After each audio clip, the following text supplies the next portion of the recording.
Selesai muntah, Zah mencuci mulutnya sambil terus berpikir, kenapa dia bisa muntah. Semalam aku makan malam sesuai jadwal.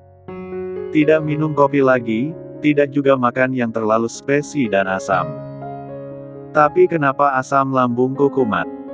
Batinnya pada diri sendiri. Tak mendapatkan jawabannya, tiba-tiba aroma gosong sedikit tercium. Sontak Zah teringat pada martabak telurnya pria itu berlari ke dapur dan mematikan kompor. Martabak itu sudah gosong tapi aromanya semakin terasa menusuk dan menjijikkan. Sambil menutup hidungnya dengan kaos bajunya, Zah mengambil teflon berisi martabak telur. Itu pun teflon dipegangnya jauh-jauh dari hidung, kemudian dibuangnya martabak telur gosong itu ke dalam tempat sampah. Setelah membuang, ternyata aroma menusuk itu masih tidak hilang dan membuat Zah bertambah mual. Dia pun membuka jendela agar aroma busuk itu keluar. Setelahnya, Zah masih muntah kosong lagi di dalam kamar mandi. Selesai dengan semua muntah yang tidak lagi mengeluarkan apa-apa, Zah terduduk lemas di sofanya. Ponselnya tiba-tiba berdering, dan tampak nama Mia, sekretarisnya, di layar. Zah mengambil dan menjawabnya, "Ya, halo, Mia." "Halo, Pak. Saya mau tanya meeting kunjungan ke pabrik tekstil Indotex nanti siang jadikan, Pak. Tolong kamu pending dulu, Mia. Saya lagi nggak enak badan. Hari ini saya nggak bisa masuk kantor lagi. Tolong kamu beritahu bagian HRD ya. Untuk dokumen yang perlu saya tanda tangani mohon kamu sortir dulu, mana yang urgen mana yang enggak. Kalau ada yang super urgen kabari." "Iya, Pak. Semoga lekas sembuh, Pak." "Oke," sahut Zah singkat dan langsung menutup ponselnya. Setelah mengurus absennya, Zah menghubungi dokter langganannya untuk membuat janji temu. Sial. Apa-apaan ini tiba-tiba sakit yang tidak mengenakan seperti ini. Makinya lagi dalam hati. Sepanjang hari Zah pun hanya beraktivitas di dalam rumah. Anehnya, dia tidak merasakan tubuhnya sedang sakit. Tubuhnya sehat seperti biasanya. Tidak ada masalah. Hanya bau busuk martabak telur tadi yang membuatnya muntah. Zah curiga martabak tadi sudah basi. Kini, dia pun membuat kopi panas untuk menghilangkan bayangan bau busuk martabak telur tadi. Setelah kopi jadi, lagi-lagi aroma kopi itu membuatnya enek. "Apa-apaan ini kopi kenapa baunya jadi begini sih?" serunya sambil memandangi heran gelas berisi kopinya. Lagi-lagi Zah harus menutup hidungnya dengan kaos bajunya.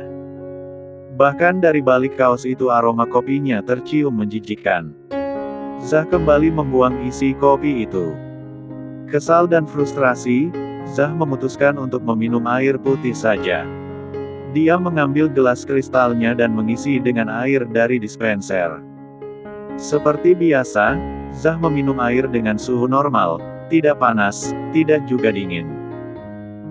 Namun, ketika mengenai lidahnya, rasa air itu bagai pahit dan seperti ada aroma gelas beling yang aneh.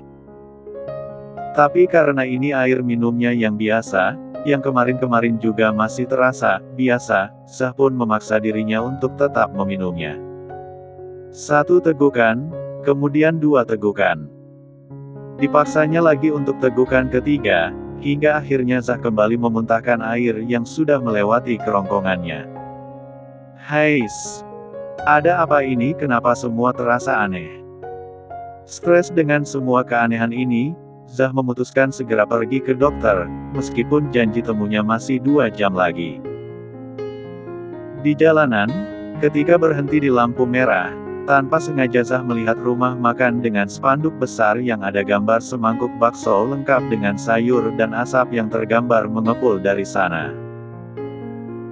Di samping gambar bakso tergambar segelas teh yang terlihat sangat dingin karena di gelasnya digambarkan butiran-butiran es yang mengembun di sana. Herannya, sangat-sangat mengherankan, air liur Zah bagai menetes hanya dengan melihat gambar itu. Kuah bakso yang mengepul panas itu tampak begitu menggiurkan. Juga es teh yang begitu dingin sepertinya akan mampu meredakan dahaganya. Padahal, bakso dan teh adalah jenis makanan dan minuman yang tidak dia sukai. Trin. Trin. Zah tersadar dari lamunannya saat mobil di belakangnya membunyikan klakson.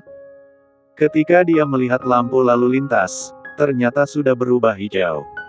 Shit. What's wrong with me? Rutuknya dalam hati. Tidak ada yang salah dengan tubuhmu, Zah, kata Dr. Pierre saat selesai memeriksa tubuh Zah dengan stetoskopnya. Dr. Pierre adalah teman dekat Zah. Mereka sama-sama kuliah di Harvard University, dulunya. Sejak saat itu, mereka menjadi teman dekat. Dipandanginya teman dekatnya itu. Kau yakin tidak ada yang salah? Asam lambungku. Tanya Zah lagi memastikan. Tidak kenapa-kenapa. Tapi kalau kau ragu, biar ku resepkan obat asam lambung yang ringan.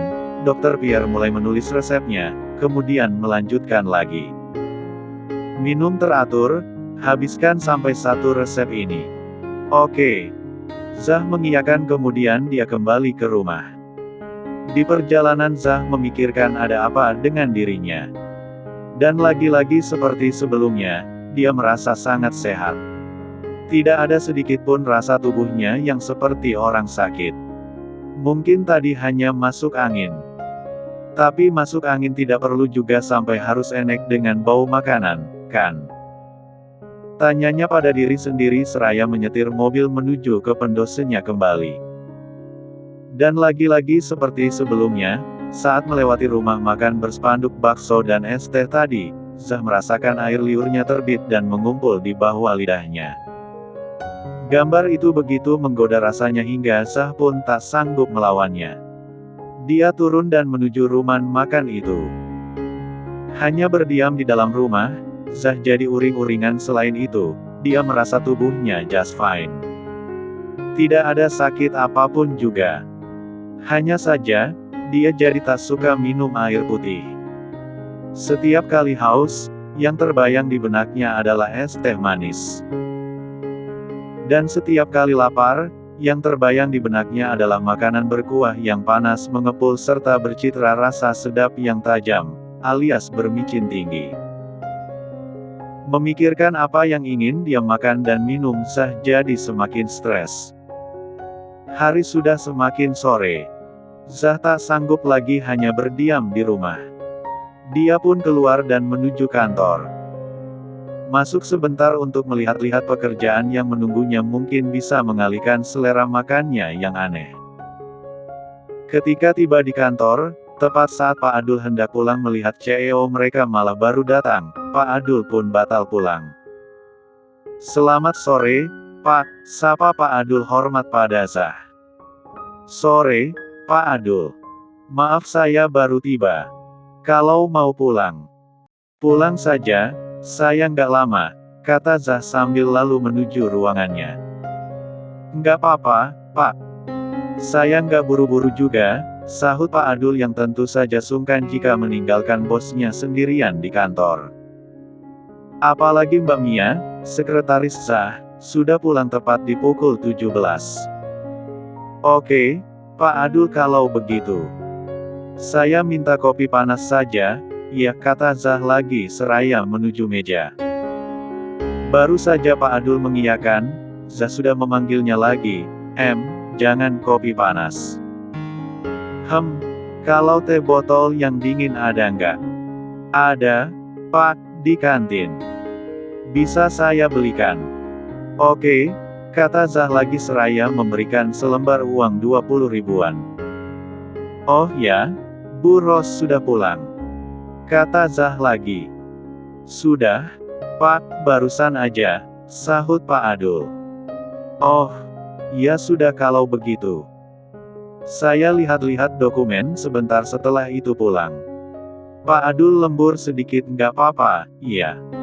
Hitung saja lemburnya. Lia? Nggak apa-apa, Pak. Pak Adul pun menuju kantin di depan kantor untuk membelikan Zah teh botol dingin. Ketika kembali, dia mengetuk pintu ruangan Zah. "Masuk."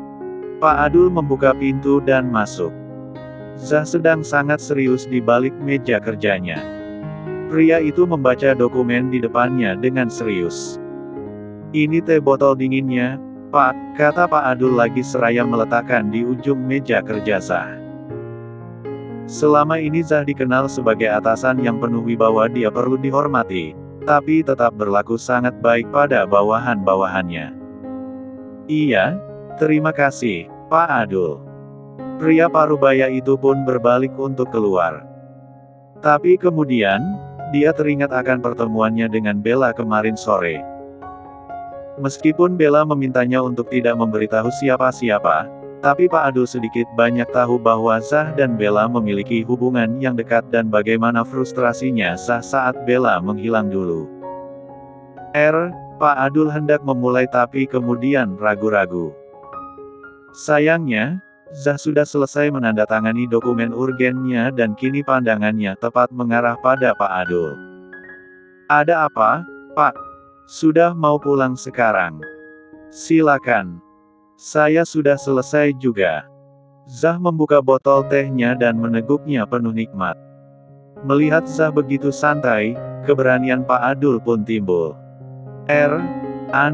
Pak. Apanya yang anu?"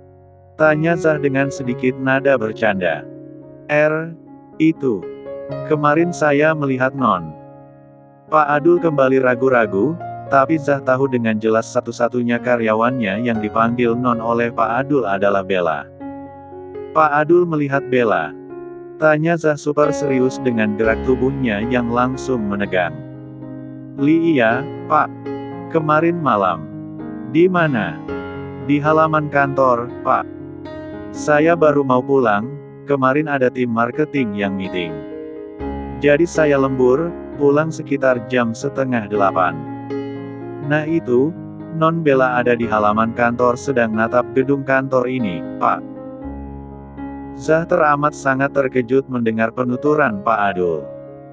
Tak pernah terbayangkan olehnya jika Bella akan muncul di kantor ini.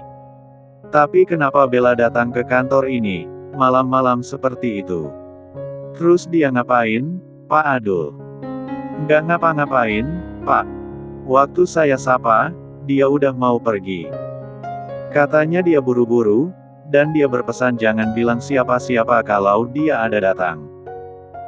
"Begitu, Pak." Zah terperangah. Meski begitu, dia masih berusaha tenang. "Dia pulang naik apa, Pak Adul ada lihat?" "Ada, Pak. Non Bella naik taksi." Mendengar itu, Zah mengangguk dan mengucapkan terima kasih pada Pak Adul. Setelah Pak Adul keluar dari ruangannya, Zah masih di kursinya, tak bergerak sedikitpun. Hanya otaknya yang tak hentinya berpikir, kenapa Bella mendatangi kantor ini di malam hari dan naik taksi pula. Lalu, kemana Zain? Malam itu, Zah meminta asistennya mencari tahu alamat rumah Zain.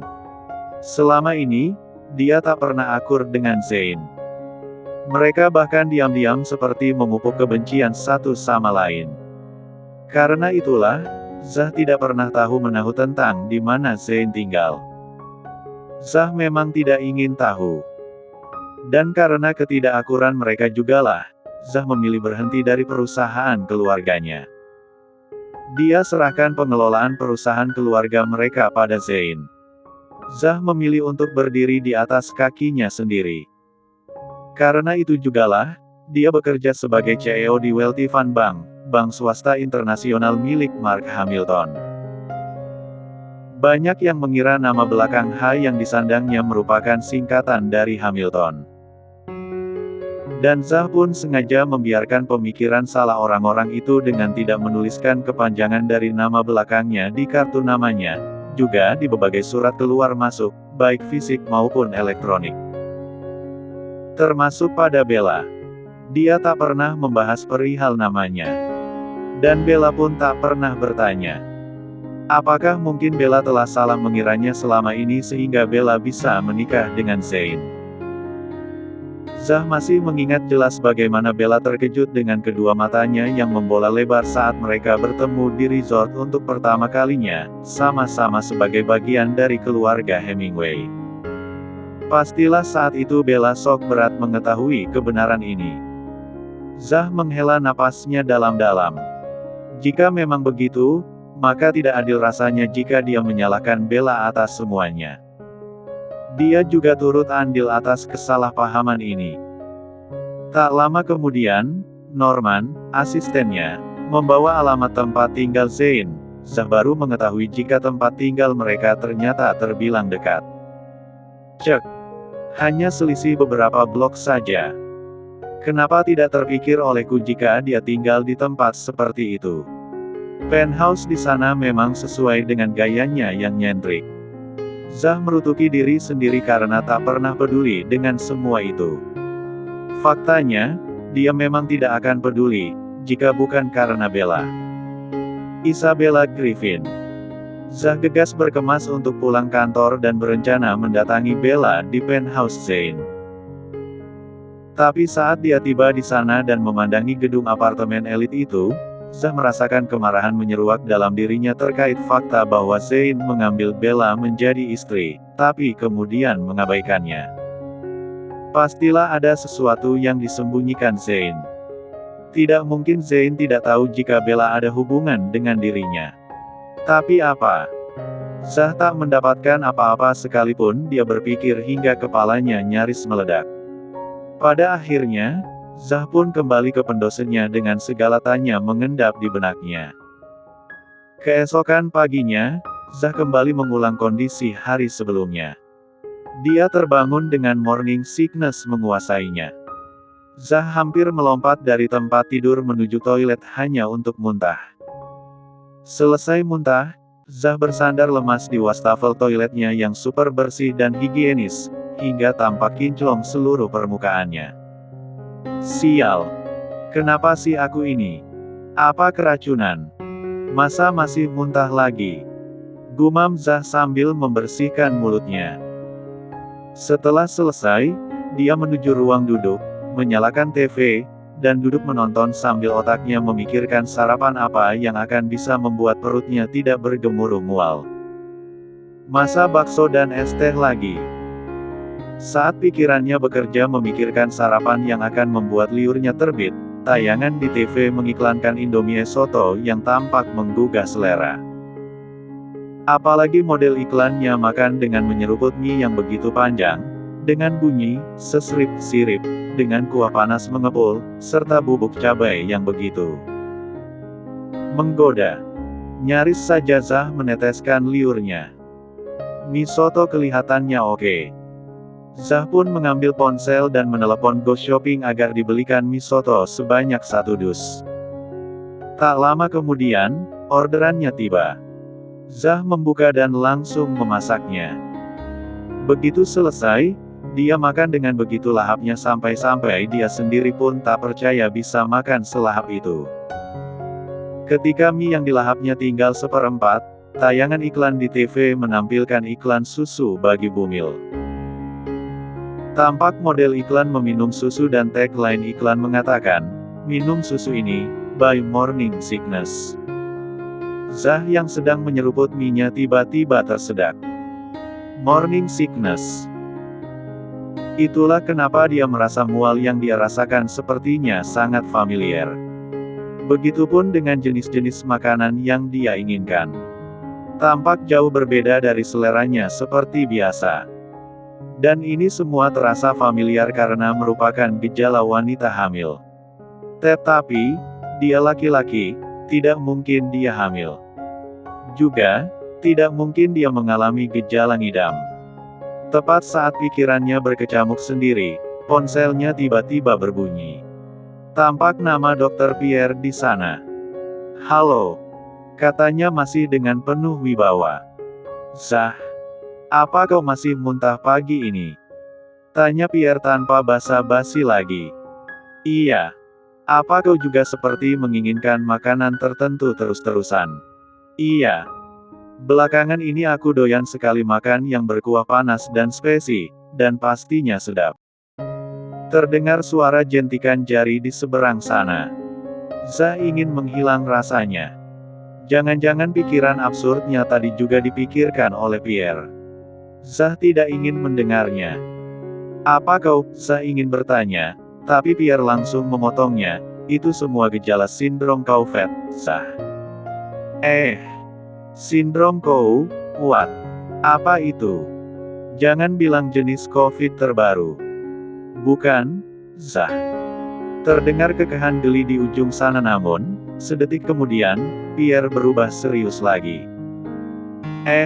Tapi kau sedang tak punya kekasih, kalau tak salah. Haduh, aku salah dong. Zah jadi tambah kebingungan. Maksudmu, apa hubungannya dengan punya atau tidak punya kekasih? Pierre terkekeh geli lagi. Begini, Zah. Sindrom Couvet itu adalah gejala di mana seorang calon ayah yang mengalami semua gejala kehamilan.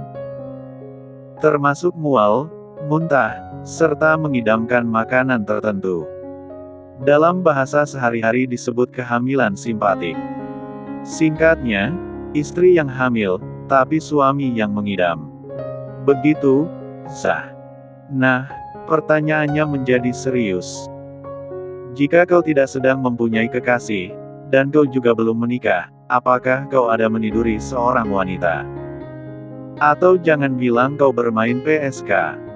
Suara Pierre terdengar ngeri sendiri. Zah sontak mengelak. Hei, aku tidak pernah main PSK. Jangan kau asal menyimpulkan sendiri. Gelak tawa terdengar dari Pierre. Oh, kalau begitu, mungkinkah kau hanya masuk angin? Tapi, gejala sindrom Couvetmu begitu kuat. Apa kau yakin tidak pernah meniduri teman kencanmu dalam waktu sekitar 1 bulan lalu? Zah semakin termangu dengan apa yang disampaikan oleh sahabatnya itu. Berdasarkan info dari Pierre, dan tanpa perlu menghitung apa yang terjadi 1 bulan lalu, benaknya hanya menayangkan satu sosok wanita saja. Isabella Griffin.